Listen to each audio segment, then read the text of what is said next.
In 1911, Willis Carrier established the specific mechanical requirements needed to effectively air condition a space. For a system to achieve human comfort or satisfy industrial parameters, it must maintain simultaneous control over humidity, temperature, purity, air motion, and ventilation. In modern buildings, these variables rarely align.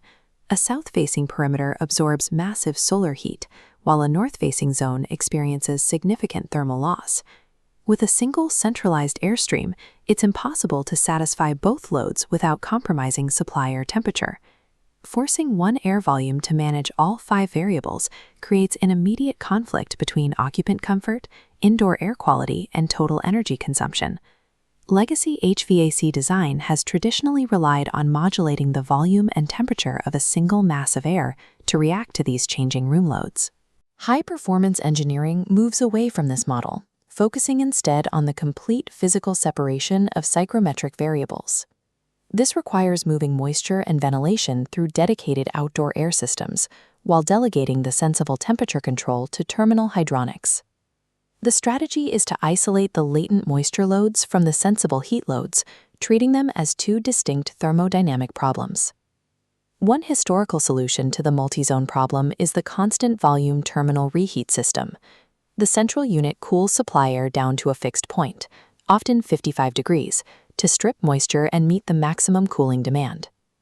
Because this air is uniformly cold, zones not requiring peak cooling must use a reheat coil to warm the air back up. This process consumes energy twice, first at the central plant to subcool the air, and then again at the terminal unit to counteract that cooling. This inherent energy waste is why ASHRAE Standard 90.1 now strictly limits the use of constant volume reheat systems in commercial applications. To eliminate the waste of reheat, engineers turn to variable air volume, or VAV systems. A VAV system maintains a constant supply temperature, but modulates the mass flow of air reaching each zone. As a space's cooling load drops, a mechanical damper inside the VAV box closes, reducing the total cubic feet per minute entering the room. When this flow drops too low, air velocity at the diffuser falls. This results in dumping, where cold air falls directly onto occupants rather than mixing, and ventilation rates often fall below required levels. This mass flow modulation also creates a vulnerability in humidity control. If the sensible load is low, the system restricts the volume of air, which in turn reduces the system's ability to remove moisture from that specific space. This leads to intermediate seasons where the building is cool and damp. Without enough airflow moving across the central cooling coil, space humidity can rise rapidly while temperature remains stable. Ultimately, VAV trades the energy penalty of reheat for a mass flow constraint, often failing to maintain air quality under partial load conditions.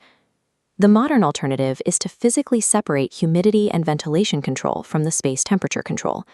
This is achieved using a dedicated outdoor air system, or DOAS. It pulls in 100% outdoor air and processes it through a dedicated cooling and dehumidifying coil. By the time this air leaves the unit, it is dehumidified to keep the building dry. With moisture handled by the air system, sensible heat is managed locally by terminal units, such as active chilled beams. Because the DOAS already removed the moisture, these chilled beams operate completely dry, with no risk of condensation forming on the coils. Dry ventilation air is ducted to the beam, where induction nozzles mix it with room air.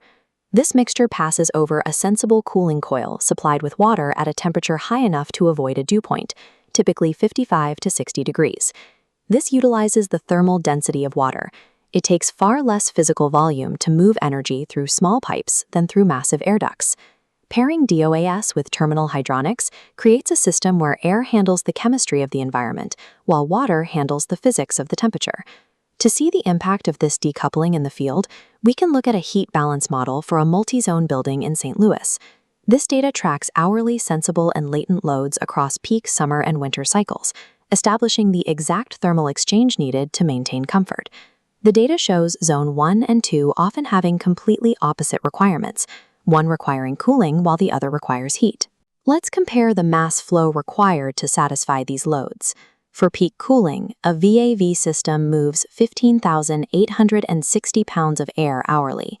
A four-pipe system meets that same load with a small air volume and only 11,200 pounds of water. Shifting to high-density terminal hydronics allows the system to satisfy these building loads with significantly less transport energy while maintaining independent control over each variable. The progression of HVAC design is one of increasing precision, moving from energy-intensive reheat to constrained air modulation and finally to decoupled control. Handling latent loads with dedicated air and sensible loads with localized water allows precise control in environments prioritizing energy efficiency and air quality. Isolating these psychrometric variables provides a proven path to satisfy carriers' objectives while meeting the rigorous efficiency standards of modern energy codes.